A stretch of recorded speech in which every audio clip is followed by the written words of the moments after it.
Baik, di bagian ke-6 terkait chapter 4 yaitu forecasting, kita akan membahas tentang bagaimana membandingkan beberapa metode peramalan.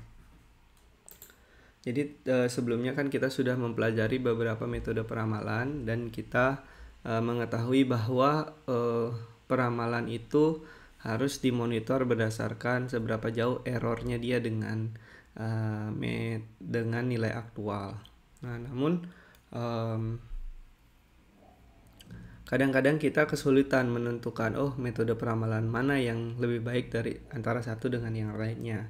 Nah, di sini diperkenalkan bagaimana beberapa matriks atau beberapa cara perhitungan penilaian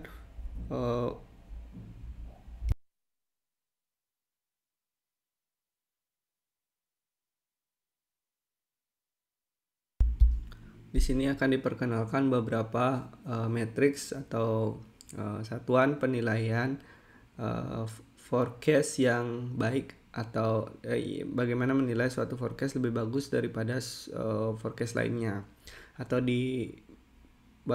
atau sering disebut dengan forecast accuracy matrix. Ada 3 yang umum digunakan, ada namanya MAD atau Mean Average Deviation.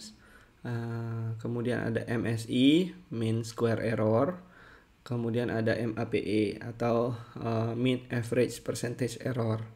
Jadi formulanya sudah bisa dilihat di sana. Kalau MAD itu cuma mencari rata-rata error dari nilai forecast kita. Sedangkan yang MSE rata-rata errornya dikuadratkan. Kemudian yang MAPE itu mencari rata-rata persentase errornya.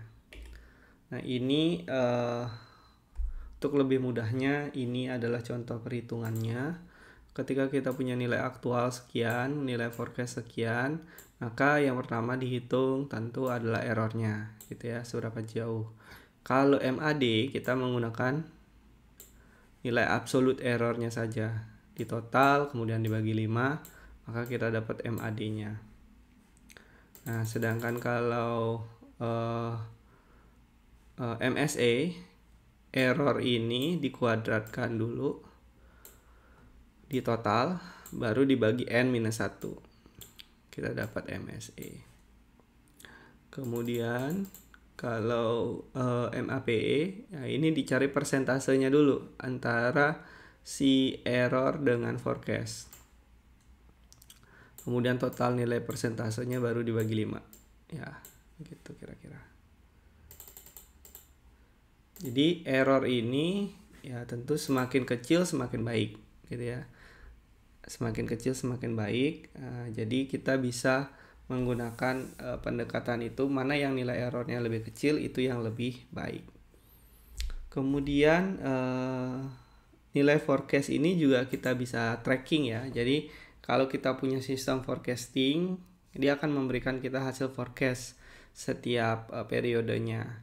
Nah, kita juga bisa memanfaatkan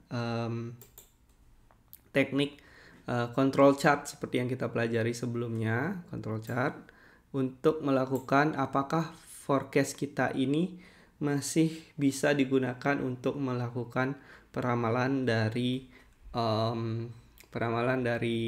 apapun ya, misalkan demand yang kita inginkan. Nah, jadi caranya kita bisa pakai teknik control chart ini. Yang jadi titik tengah ini adalah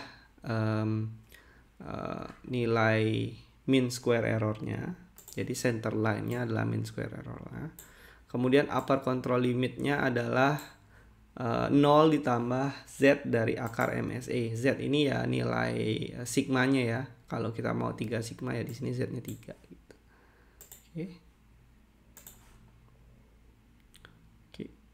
Nah, ini adalah beberapa hal yang perlu dipertimbangkan ketika melakukan peramalan. Jadi selain errornya tadi, nilai errornya ya, kita juga biayanya, akurasi ini error tadi ya, availability of historical data, kemudian software yang mau digunakan, waktu yang diberikan, time horizonnya dan sebagainya.